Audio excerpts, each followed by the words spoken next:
Hey everybody, Mark Agnesi here in the back room of Norman's Rare Guitars, and welcome back to another episode of Guitar of the Day. Yay!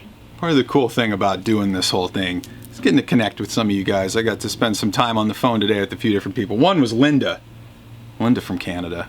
We like Linda. She seems to be all into this. Her and her husband Pierre, I guess Pierre watches every day too. I need to give a shout out to Pierre. Pierre from Canada. Woohoo! What's up, homie? Hey, Pierre. She said he likes stuff from 1959 too. It's Wednesday. Can't spell Wednesday without ES. 59. Got a guitar I've never done. A model I've never done before. From 59. And it's an ES. How about that for Wednesday? Yeah. This one's for Pierre in Canada. Why don't you guys come on back?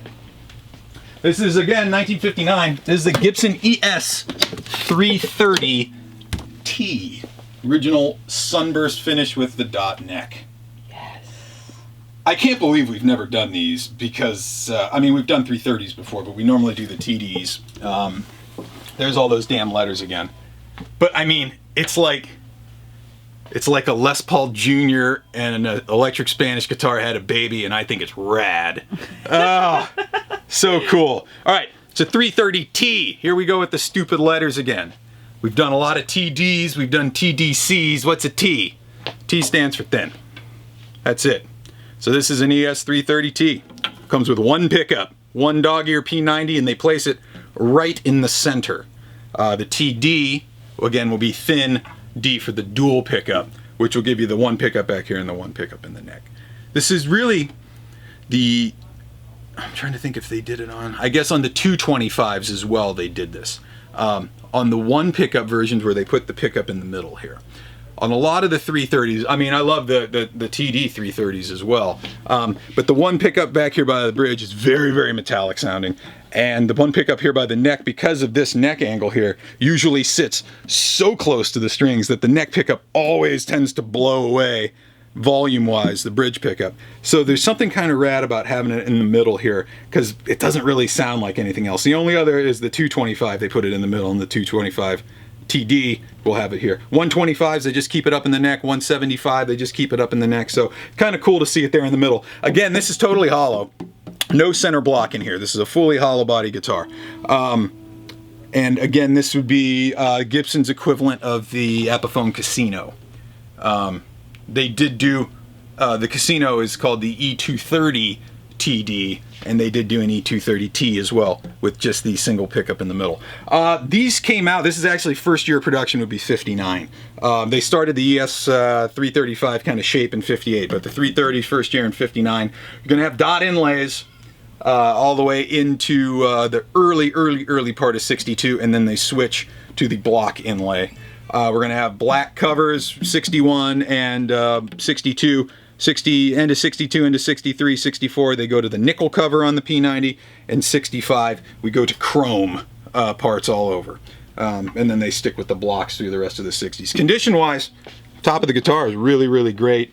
It's gorgeous. Back of the guitar has got a couple of things. One little bang, looks like somebody leaned it up against a table or something here, and of course the typical chew around the headstock. This one was from Petterudi's Twin City Music House in Providence, Rhode Island. Okay, hey. Wonder if they're still around. Tuners look straight to me. Finish is all good. Frets original.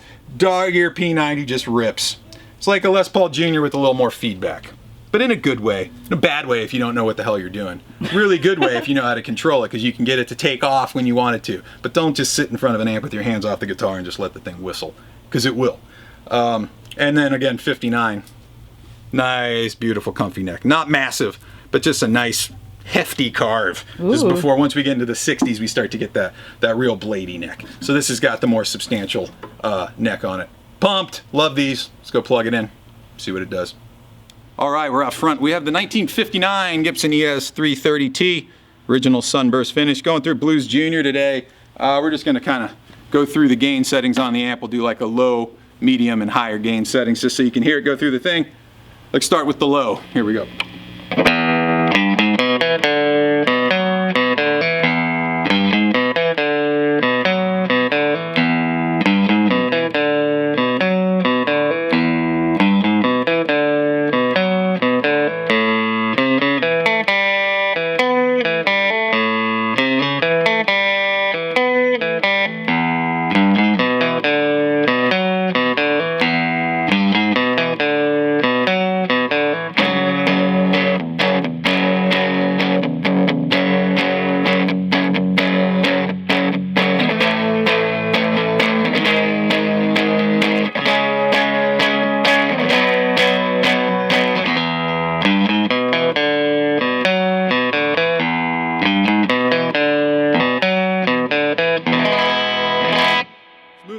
turn the amp up a little bit more.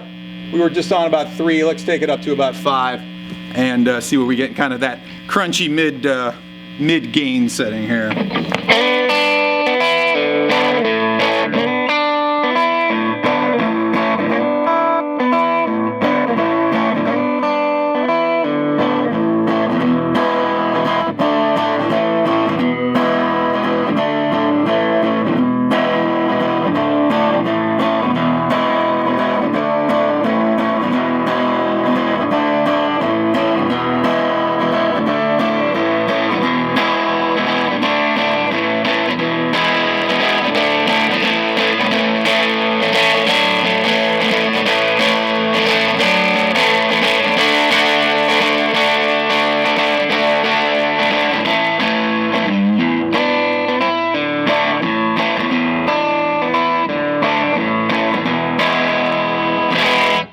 Lastly, let's crank that thing up a little bit louder. Let's start to get this thing getting kind of drivey. See what this thing does at the higher volume levels here.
See, it gets you to feedback when you want to. If you know how to control it, it can be great. If you don't know what you're doing, this is going to start whistling on you. But you hear that? No feedback until you want it to. This one's from 1959. Great neck.